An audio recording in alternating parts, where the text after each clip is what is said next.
uma seca terrível, que lá na minha terra a gente chamava o chão de secas como essa de chão esturricado. Iria parecer que o chão foi queimado. Os reservatórios subterrâneos de água, Deus iria secar, não teria água em poços, não teria nascente de rios, e isso seria terrível para a nação de Israel. Quando chega no versículo 5, Amós de novo: Senhor, cessa, Senhor, não traz esse mal para esse povo não, que eles não vão aguentar. Se o Senhor trouxer este mal para este povo, eles não vão conseguir se levantar mais. E usando de novo a palavra Jacó é pequeno, lembrando de novo, estrategicamente, sutilmente, que Deus havia feito uma aliança com os patriarcas do Velho Testamento, Abraão, Isaque e Jacó.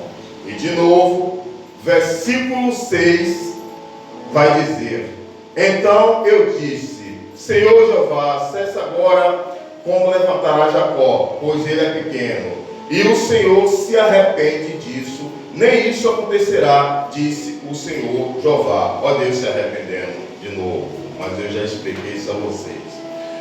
Aqui no versículo 7, o qual nós lemos, vai nos dizer assim: Mostrou-me também assim, eis que o Senhor estava sobre um muro levantado a plumo, e tinha um plumo na mão. Para nós entendermos este muro e este plumo,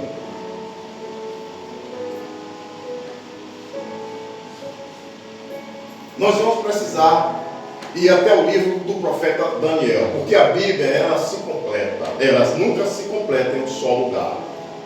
Nós precisamos ir até o livro do profeta Daniel, no capítulo 5, versículo 25. A Bíblia vai nos dizer, no capítulo 5 do livro do profeta Daniel, que um rei chamado Belsazar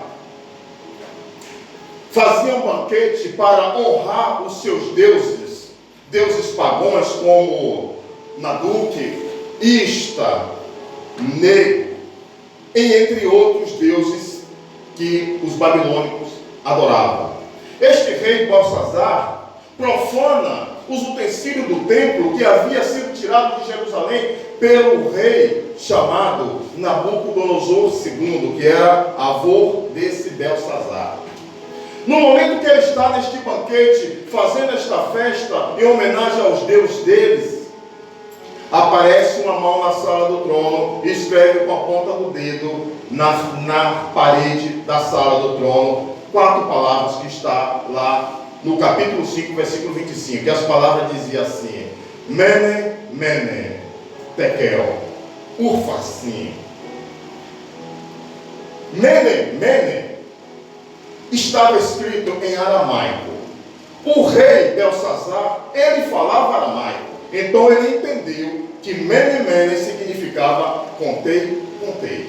O que ele não entendeu era o significado de contei, contei. Aí ele chama os sábios, mas nenhum deles conseguiu decifrar o que era contei, contei. Aí a rainha, como a Bíblia diz, a rainha chama Daniel. Essa rainha não era a esposa dele. Segundo os historiadores, o nome dela era Nitócris, mãe de Belsazar. Ela conhecia Daniel, ela chama Daniel. Daniel chega para ele e diz: Rei, Mene, Mene, é o Senhor dizendo a você: contei e recontei teus dias, e ele chegou ao fim. Tekel, é o Senhor te dizendo, ó rei: tu foi pesado na balança toda a tua vida até aqui, e o Senhor não encontrou nada de peso nela. Urfasim quer dizer divididos, no plural. Mas Daniel, no versículo 28 do capítulo 5 do livro de Daniel, ele vai traduzir Urfasim como sendo Pérez, que é singular de Urfasim, também uma palavra aramaica. E aí ele diz, ele resume: o teu reino vai ser dividido entre teus conquistadores. Naquela mesma noite, Ciro e Dario invadem a Babilônia e, segundo os historiadores, decapita o rei Belsazar. Por quê? Porque ele brincou com aquilo que é sagrado, que é santo, que é tudo que se resume ao Deus que nós servimos. Voltando aqui para Amós, desse versículo 7, este muro e este prumo é algo relacionado ao que eu acabei de explicar a vocês lá no livro de Daniel. O muro é Israel. A Bíblia aqui vai nos dizer no versículo 7 que este muro foi construído a prumo. Deus levanta a nação de Israel com prumo. O prumo é a justiça de Deus, é a lei de Deus. E este muro estava todo torto, porque saiu do prumo, saiu da lei, saiu da vontade do Senhor. E vai dizer aqui que o prumo ainda estava na mão do Senhor. Versículo 8 nos diz assim: e o Senhor me disse, que vês, Amós? E eu disse, um prumo. Então disse o Senhor, eis que eu porei o prumo no meio do meu povo Israel, e nunca mais passarei por ele. Esse nunca mais passarei por ele aqui é Deus dizendo, dando um recado para Amós: Amós, nem interceda mais por esse povo.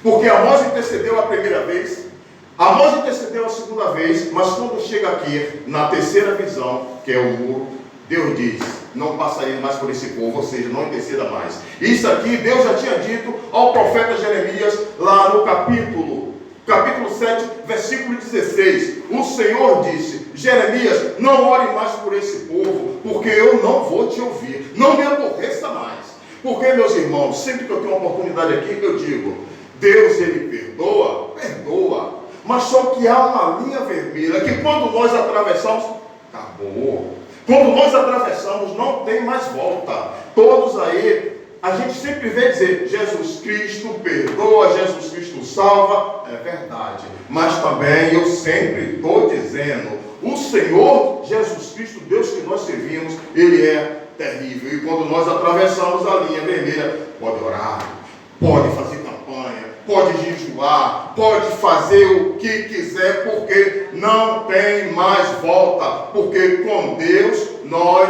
não devemos brincar, não devemos negligenciar a soberania desse Deus terrível que nós servimos.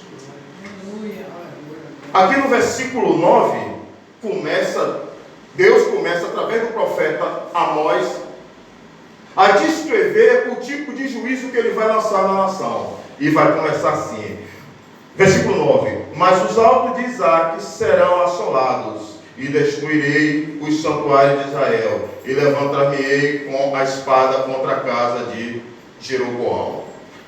Os altos de Isaque aqui, meus irmãos, eram elevações que Isaque chegou a fazer artificialmente, e tinha também as elevações que eram naturais. Lá se subia para adorar a Deus. Mas o que é que esse povo aqui de Israel estava fazendo? Estava adorando a deuses estranhos nos altos de Isaque. E Deus está dizendo, vou destruir. Aqui também está dizendo, e destruirei os santuários de Israel. Por quais são os santuários? Eram 3 lugares que havia lá no Reino do Norte. Era Gilgal, Betseba e Betel. Eram os 3 santuários que o Senhor está dizendo, vou destruir tudo.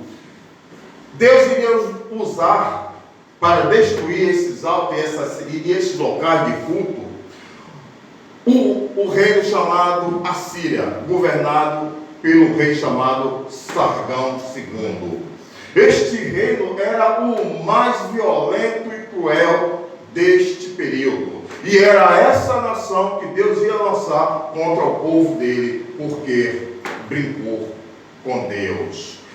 Quando a palavra diz que a espada iria contra o rei Jeroboão, é morte. Ele seria morto pelos invasores da Síria. E quando ele fala que a sua casa deixaria de existir, ele estava se referindo a toda a descendência de Jeroboão, porque ele era o provedor deste culto de bezerros lá em Betel, induzindo o povo de Deus a adorar a bezerro, como foi feito lá no deserto, que todos nós conhecemos.